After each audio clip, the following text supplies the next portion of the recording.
একটি শহর, হয়তো গাজা, দামেস্ক কিংবা বাগদাদের কোনো অন্ধকার গলি। নামে কি আসে যায়, কারণ মধ্যপ্রাচ্যের এই শহরগুলোর আকাশ একই রকম ধূসর, মাটিতে বিস্ফোরণের বিভীষিকাও একই রকম। এখানে বোমা পড়ে নিয়ম করে, ভেসে আসে চিৎকার, কান্না আর বিমানের বিকট শব্দ।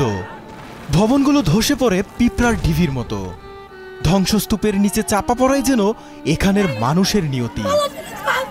কালের পরিক্রমায় শহর বদলায়, শাসক বদলায়, কিন্তু মধ্যপ্রাচ্যের গল্পটা একই থেকে যায়। যুদ্ধ, অস্থিরতা, রক্তপাত আর শান্তির স্বপ্ন। কিন্তু এর শুরুটা হয়েছিল কোথায়?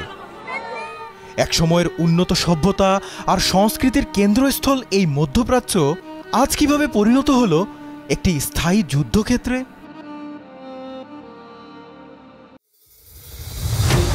1948 সালে আরবের বুক চিরে ইসরায়েল নামের এক নতুন রাষ্ট্রের মানচিত্র আঁকা হয়।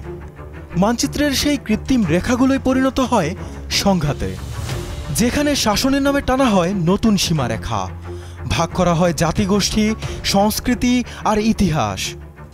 পশ্চিমাদের তৈরি সীমারেখায় বন্দী হয়ে পড়ে লাখো ফিলিস্তিনির আকাঙ্ক্ষা, পরিচয় ও অধিকার। 7 দশক আগের ওই সংঘাত সময়ের সাথে হয়েছে আরও জটিল, আরও রক্তাক্ত।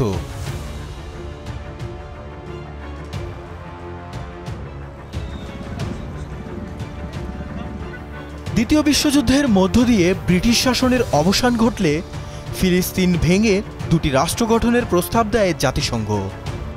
আরবরা তা ঘৃণাভরে প্রত্যাখ্যান করে, কিন্তু বিপরীত শক্তির লক্ষ্য ছিল স্পষ্ট: ফিলিস্তিনিদের ভূখণ্ডে যেভাবেই হোক একটি জায়নবাদীর রাষ্ট্র প্রতিষ্ঠা করা। 1948 সালে ইসরায়েল স্বাধীনতা ঘোষণার পরপরই শুরু হয় প্রথম আরব ইসরায়েল যুদ্ধ, যার পরিণতিতে 7 লক্ষেরও বেশি ফিলিস্তিনি হয় বাস্তুচ্যুত। এরপর একের পর এক যুদ্ধ।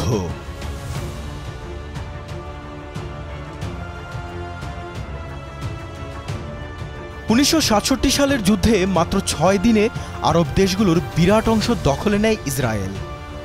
মুসলিম প্রধান দেশগুলোর হাতছাড়া হয় গাজা উপত্যকা, পশ্চিম তীর, গোলান মালভূমি আর সিনাই উপদ্বীপ। বলতে গেলে আরব দুনিয়ার মানচিত্রই তখন বদলে যায়। এই অঞ্চলে সোভিয়েতদের প্রভাব ঠেকাতেও তখন উঠে পড়ে লাগে পশ্চিমা শক্তিরা।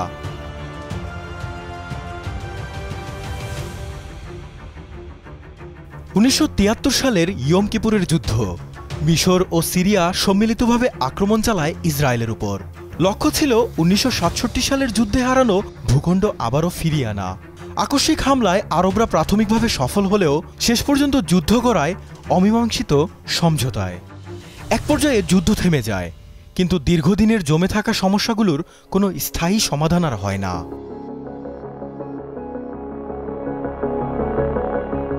এই অমীমাংসিত সমস্যা থেকে 1970 আর 80-র দশকে উঠে আসে প্যালেস্টাইন মুক্তি সংস্থা PLO।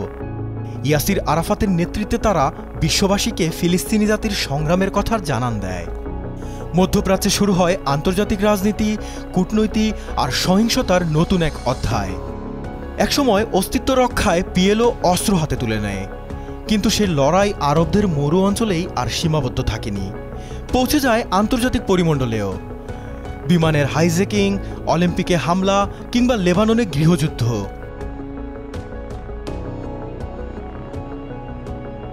ফিলিস্তিনিদের উপেক্ষিত রেখে 1978 সালে ক্যাম্প ডেভিড চুক্তি হয় ইসরায়েল ও মিশরের মাঝে।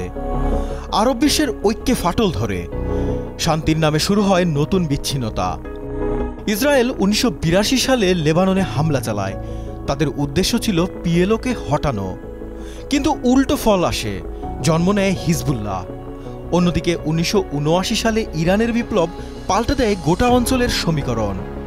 মধ্যপ্রাচ্য তখন শুধু এক দেশের সাথে অন্য দেশের যুদ্ধ নয়, বরং ধর্ম, আদর্শ ও রাজনৈতিক প্রভাব বিস্তারের লড়াইয়ের মঞ্চ হয়ে ওঠে।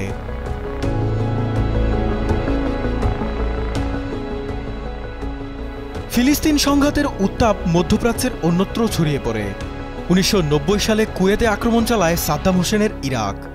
উপসাগরীয় যুদ্ধে এক আরব দেশ লড়ে যায় অন্য দেশের বিরুদ্ধে। নতুন আশার জন্ম দিয়ে 1993 সালে হয় অসলো চুক্তি। ফিলিস্তিনি ও ইসরায়েল পাশাপাশি দুই রাষ্ট্র প্রতিষ্ঠার সম্ভাবনার পথও উন্মুক্ত হয়। কিন্তু শান্তির পথে হাঁটা ইসরায়েলের প্রধানমন্ত্রী গুপ্ত হত্যার শিকার হলে হোঁচট খায় সেই প্রক্রিয়া। দ্বিতীয় ইন্তিফাদার পর সেই স্বপ্ন পুরোপুরি ভেস্তে যায়। ইসরায়েলের ডানপন্থী সরকারের উত্থান, ফিলিস্তিনি ভূমিতে বসতি সম্প্রসারণ, গাজা অবরোধ পরিস্থিতিকে আরও জটিল করে তোলে। একের পর এক চুক্তি হয়, কিন্তু বাস্তবতা আর বদলায় না।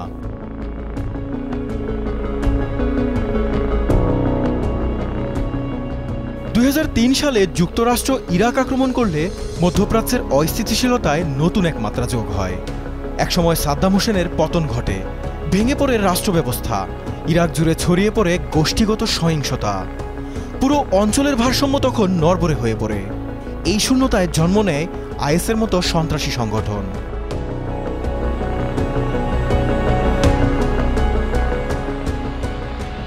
2011 সালে আরব বসন্তে ভাসে মধ্যপ্রাচ্য।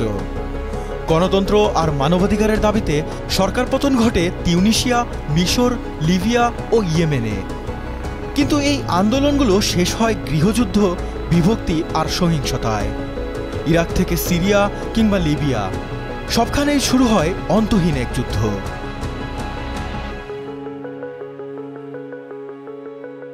2020 সালে আব্রাহাম চুক্তির মাধ্যমে সংযুক্ত আরব আমিরাত, বাহরাইন, মরক্কো সহ বেশ কিছু মুসলিম দেশ ইসরায়েলের সঙ্গে সম্পর্ক স্বাভাবিক করে।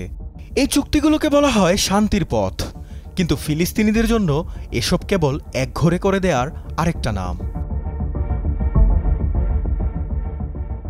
2023 সালে ইসরায়েল ও ফিলিস্তিনির মধ্যে গাজা সংঘর্ষ ভয়াবহ রূপ নেয়, যার ফলে 50,000-এরও বেশি মানুষ প্রাণ হারায়। এরপর ইরান সমর্থিত গোষ্ঠী হিজবুল্লাহ ও হুতি বিদ্রোহীদের সাথে ইসরায়েলের সংঘর্ষ বাড়তে থাকে। 2025 সালের জুনে এসে এই সংঘাত নতুন দৃশ্যপট পায়।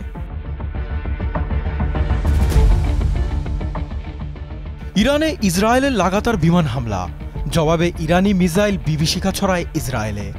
সবশেষে ইরানি ভূখণ্ডে যুক্তরাষ্ট্রের অভূতপূর্ব বিমান হামলা।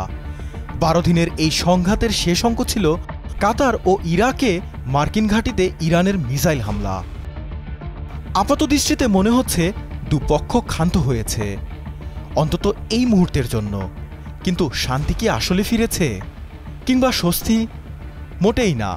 এই সংঘর্ষের পর ইসরায়েল ইরানের বৈরিতা এখন নতুন মাত্রায়। যুক্তরাষ্ট্রের হস্তক্ষেপে আর আরব দেশগুলোর নীরবতায় মধ্যপ্রাচ্যে অবিশ্বাস আর অনাস্থাও এখন নজিরবিহীন।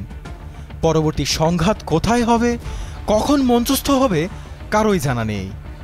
শুধু এইটুকু বলা যায়, মধ্যপ্রাচ্য এখন একটা বারুদের ভাণ্ডার। একটা স্ফুলিঙ্গ পেলেই জ্বলে উঠবে সর্বগ্রাসী আগুনে। জাকারিয়া হোসাইন, যমুনা নিউজ।